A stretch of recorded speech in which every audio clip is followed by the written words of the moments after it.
Well, as an advisory body on all things infrastructure, it's important for us to respond to customer expectations in terms of how they interact with the infrastructure. So to use an example, we all have our daily commute to work. Making choices around what would be the best route to take, what would leave the smallest carbon footprint, how can I save time, how can I save money, how can I be safe and reduce risks? Those are all questions that we have to consider as part of doing what we do every day, travelling to work. Increasingly, customers are expecting real-time information that can help them make those decisions on a day-to-day basis. And it's important for government to respond to those challenges and being able to deliver that to citizens.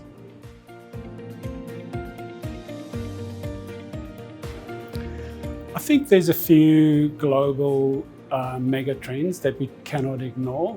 One is the whole challenge in dealing with climate change, but also the opportunity that exists in doing so. The other one is the digital economy itself and how we respond to the challenges that it poses, but also the opportunities.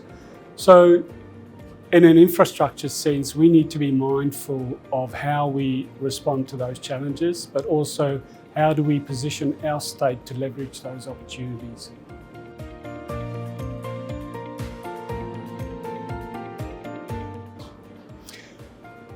Infrastructure WA has a role in advising government on its infrastructure needs and priorities over the next 20 years. To enable us to do that, we need to tap into different sources of information and really be in a position where we can almost predict what the world might look like in 20 years. Now that is a very difficult and complex issue, and the more we can rely on good information, good data, the better our chances would be in getting it right.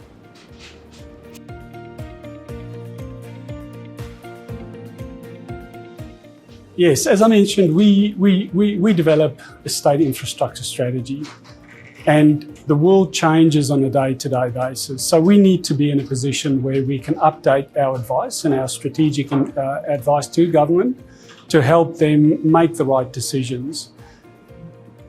That relies very heavily on data and getting access to the right data.